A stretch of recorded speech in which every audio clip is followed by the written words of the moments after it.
অসম বিধানসভাৰ উপাধ্যক্ষ ডক্টৰ নোমান মমিন ডাঙৰীয়াৰ যি মন্তব্য আৰু যি ভাষ্য আৰ্টিকল 244 ওপৰত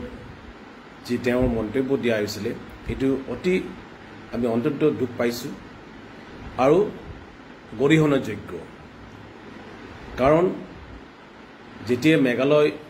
অসমৰ পৰা পৃথক ৰাজ্য গঠিত হৈছিল আৰু ভাৰতৰ সংবিধান আৰ্টিকল 244 এমেণ্ডমেণ্ট হৈছিল তাৰ পিছৰ পৰাই 1971 পৰাই আমি পাহাৰীয়া ৰাইজ বিশেষকৈ কাৰ্বি আংলং আৰু উত্তৰ কাছাৰ ৰাইজে সময়ে সময়ে আৰ্টিকল 244A সাংবিধানিক যিটো অধিকাৰ এইটো ৰূপায়ণ কৰাৰ আমি দাবী জনাই আহিছোঁ আৰু এই দাবীটো আমাৰ আবেগ আমি পাহাৰীয়া ৰাইজৰ আমাৰ আবেগ আমাৰ সেন্টিমেন্ট আৰু সাংবিধানিক অধিকাৰ গতিকে তাৰ যিটো নোমান মমিন ডাঙৰীয়া যিটো মন্তব্য এই মন্তব্যটো আমি তেখেতক আমি অতি সোনকালে আমি দাবী জনাইছোঁ যে কাৰ্বি আংলং ৰাইজ আৰু পাহাৰীয়া ৰাইজৰ কাৰ্বি আংলং আৰু ডিমা হাছাও কাৰ্বি আংলং ইষ্ট ৱেষ্ট আৰু ডিমা হাছাও তিনিটা জিলাৰ ৰাইজৰ ওচৰত তেখেতে ভুল স্বীকাৰ কৰিব লাগে আৰু ক্ষমা বিচাৰিব লাগে অতি সোনকালে আমি দাবী জনাইছোঁ আৰু লগতে ভৱিষ্যতত যাতে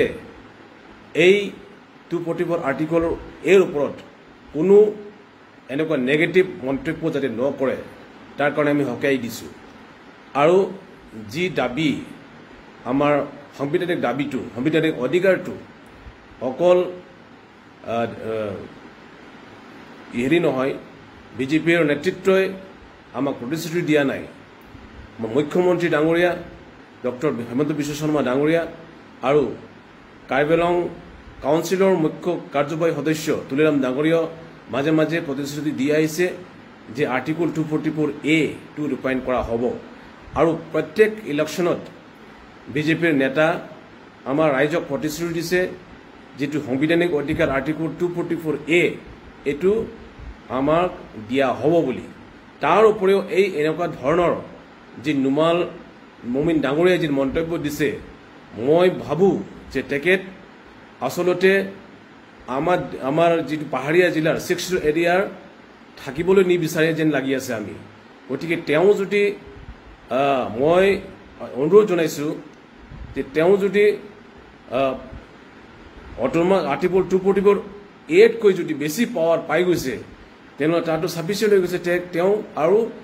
আমাৰ হিল ডিষ্ট্ৰিক্টৰ খিলঞ্জীয়া নহয় যেন লাগিছে আমি তেখেতক গতিকে আমি যিটো জেনুইন খিলঞ্জীয়া তাৰ ডিমাছা আছে কাৰ্বি আছে আৰু জেমি নাগা মাৰ কুকি ট্ৰাইবেল নন ট্ৰাইবেল বেলেগ যেটো খিলঞ্জীয়া আছে আমি সকলোই আৰ্টিকল 244A টো বিচাৰোঁ আমি বিচাৰোঁ যে চৰকাৰ অতি সোনকালে সংবিধানৰ যিটো প্ৰাপ্য সংবিধানৰ যিটো অধিকাৰ আমাক দি দিয়ে এটো ৰূপায়ণ কৰি দিয়ে আমি বিচাৰোঁ কিন্তু তাৰ বিপৰীতে নোমান মমিন ডাঙৰীয়া যিটো মন্তব্য এই মন্তব্যটো আমি অতিকে দুখ পাইছোঁ আৰু ভৱিষ্যতত যাতে এনেকুৱা মন্তব্য নকৰে তাৰ কাৰণে আমি তেখেতক আমি হুকাই দিছোঁ ধন্যবাদ